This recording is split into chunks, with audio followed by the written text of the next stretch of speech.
मेरा क्वेश्चन ये है कि अभी प्राइवेट ऑर्गेनाइजेशंस में पीटने का, पनिशमेंट का ये सिस्टम जो है खत्म हो गया है। हम आपके वीडियो में देखे हैं सर कि आप एक बड़ा सा रोल रखे रहते हैं, पुलिस वाला लाठी है वो, पुलिस वाला लाठी है, और स्टेज पे बुला के बच्चों को उसी से धुनाई शुरू कर देते हैं मस्त एकदम से, है ना। तो सर मतलब कि बच्चे मतलब कि डरते नहीं है आपसे, और इस तरीके से कैसे कनेक्टेड हैं आपसे, है ना। और एक और क्वेश्चन सर, यूपीएससी का जो आप अपना बैच स्टार्ट करने वाले हैं, ठीक है, उसके बारे में बताइए सर, क्योंकि मुझे मतलब उस चीज को करना है सर, ठीक है। और संदीप सर को देख लिए, मेरा तो वैसे ही हो जाना है।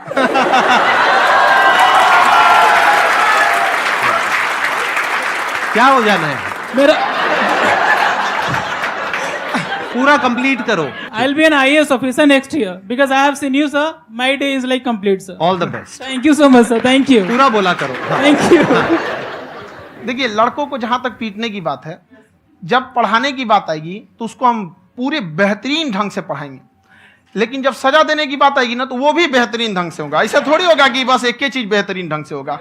और डर का होना बहुत जरूरी है। ये डर भी अपने आप में एक मोटिवेशन है, क्योंकि जब आपके अंदर एक थोड़ा सा डर रहे ना, तो डर के भागिए मत।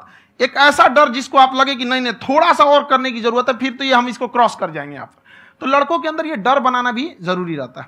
और रही बात यूपीएससी वाले की, जो आपने बोला, बहुत सारे लड़के वेट कर रहे हैं यूपीएससी की, क्योंकि 2-2.5 लाख फीस सारे लोग एफोर्ड नहीं कर सकते। और हमारा वही रहता है, हम तो ज्यादातर हमारे स्टूडेंट देखेंगे तो किसी के रिक्शा वाला, सब्जी वाला, यही लोग, इनको तो 2.5 लाख रुपया, इनके पास पूरी संपत्ति नहीं होती है, फीस कहाँ से भरेंगे वहां पे, उसके बाद रहेंगे कहाँ से। तो ऑल ओवर इंडिया से, कश्मीर से कन्याकुमारी तक, गरीब से गरीब भी लड़का उसको पढ़ सकता है। यही कुछ 1000 रुपये मंथली, 12-14 हजार साल का पड़ेगा, खत्म हो जाएगा इतना में।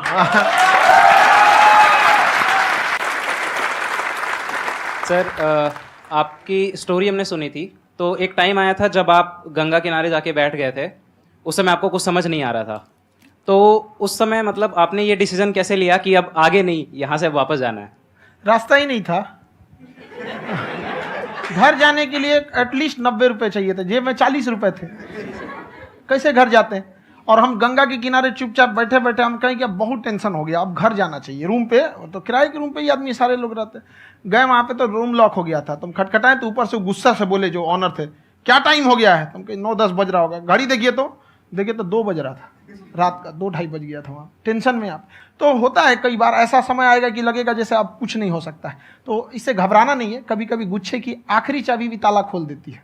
जो बातें आपने बताई कि घर में प्रॉब्लम्स ये वो, ये तो बहुत लोगों ने फेस करी वहां पर, आप अकेले नहीं है, बहुत लोगों ने ये प्रॉब्लम्स फेस करी, बहुत तरह की प्रॉब्लम्स देखी, बहुत तरह की स्ट्रगल्स देखी, लेकिन वो सब इतने कामयाब नहीं हो पाए जितने कि आप हुए।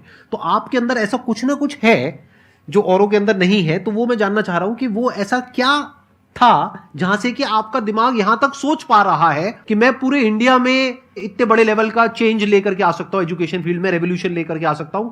ये सोचना ही बहुत लोगों के बस का नहीं है। मेरी एक खुद की थिंकिंग, अगर हमको कोई 100 रुपए किसी काम के लिए दिया, हम सबसे यही कहते हैं, तो हम कोशिश करते हैं उसे 200 का रिटर्न दे। अगर कोई हमसे 200 रुपया फीस दे रहा है, 250 दे रहा है, तो हम उसको ये कोशिश करते हैं कि तुम्हें ऐसा लगे कि नहीं भैया हमने 10-20 हजार का पढ़ लिया यहाँ पर। वो ईमानदारी से कभी कमी नहीं। और हमेशा अगर हम प्रॉमिस एक्स का करते हैं तो डिलीवर 4x करना चाहते हैं। ध्यान से सुनना और ध्यान से समझना इस फर्क को। अगर आप समझ पाए तो बहुत आगे जाओगे लाइफ में। एक वो होते हैं जो ये सोचते हैं कि हमें सब कुछ मिल जाए, हमें कुछ भी करना ना पड़े। दूसरी कैटेगरी होती है लोगों की जिनको जितना मिलता है उसमें भी चोरी चकारी करते हैं या कोशिश करते हैं कि उस में पूछते, इंग्लिश में पूछते, मैं भोजपुरी में पूछूं? जौन भाषा ठीक लगे तोने में पूछ दो। हाँ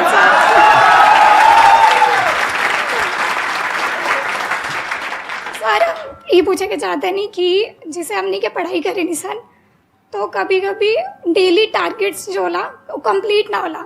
अगर टारगेट्स कंप्लीट भी होला तो फिर ऐसा इरिटेशन या फिर वो एंजाइटी या फिर कि और करना है या फिर अभी नहीं हुआ, वो चीज़ हमेशा रहेला। तो वो कम कैसे करल जाए? देखिए, टारगेट्स को ना हम लोग को एक अपने हिसाब से पहले फिट करना चाहिए। ऐसा नहीं कि दूसरे किसी इंसान को देख के हम टारगेट फिट कर ले। कोई लड़का 8 घंटा पढ़ रहा है, कोई पहली बार अभी पढ़ना ही चालू किया, उसको देख के 8 घंटा पढ़ेगा तो पढ़ाइए छोड़ देगा। तो आप अपनी क्षमता के हिसाब से देखिए कि आप कितना पढ़ सकते हैं। अगर आपने एक घंटे को बना लिया कि हम 1 घंटा पढ़ सकते हैं, अगले 1 हफ्ते तक उसको सस्टेन रखिए। जिम में कैसे करते हैं लोग, पहले दिन उठा लीजिएगा 1 क्विंटल तो हार्ट अटैक हो जाएगा। तो वो धीरे धीरे टारगेट सेट कीजिए और अपनी क्षमता को भी देखिए। हर इंसान की क्षमता अलग है। कंगारू को देख के हाथी छलांग मारेगा पर। तो मेरा क्वेश्चन ये है कि कैसे हम अपने डिसीजन पे स्टिक रहे, कैसे हम जो दूसरे के ओपिनियन है उनको अफेक्ट ना होने दें अपने ऊपर। दूसरे से सलाह लेने से पहले एक बार खुद उस पर रिसर्च कर लेना चाहिए, ताकि आप सामने वाला क्या सलाह दे रहा है आपको समझ में आना चाहिए। यहाँ पर ऐसा नहीं है कि कई बार ऐसे होते हैं कि दूसरे वाले को एक्सपीरियंस होता है, तो अगर आपको पहले से आइडिया है, उसके बारे में आप बेहतरीन ढंग से रिसर्च किए हैं कि क्या इसमें प्लस पॉइंट है क्या निगेटिव है, उसके बाद आप किसी से सलाह लेने जाइए। ये नहीं कि मन में सीधा बताओ गड़बड़ा जाएगा। तो वहाँ पे पहले आपको R&D करना पड़ता है, समझ में आया कि नहीं। और जिंदगी हो या गाड़ी, जीतेगा वही जो टाइम पे गियर चेंज कर रहा है। तो डिसीजन चेंज करना बहुत ज्यादा गलत नहीं है।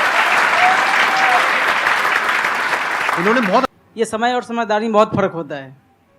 अगर समय रहते समझदारी आ गई तो इंसान कामयाब हो गया, लेकिन अगर समय चला गया फिर समझदारी आई फिर तो बेकार है। तो सर मतलब कुछ आपको ऐसी चीज़ लाना चाहिए जो मतलब बच्चों जो तैयार हो रहे हैं उनको ये चीज़ें मतलब एंड टाइम पे दिखे। समझ रहे हैं आप मेरी बात? नहीं समझ?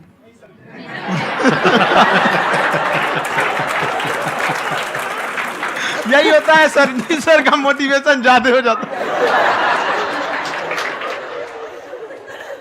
जब आप स्ट्रगलिंग फेज में हैं तो कम से कम चीजों को अपने ऊपर खर्च कीजिए, ज्यादा से ज्यादा सीखने में खर्च कीजिए। अगर आपको राजा बनने का शौक है तो गुलाम की तरह मेहनत करना सीखिए, तब राजा बनेंगे।